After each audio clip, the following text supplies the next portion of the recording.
Check it.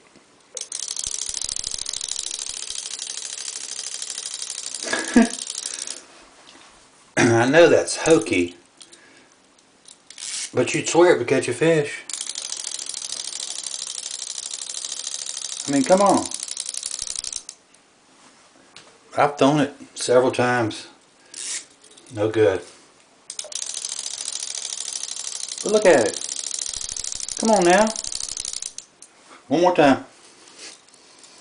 When you throw it, the force of throwing it pulls the string each time.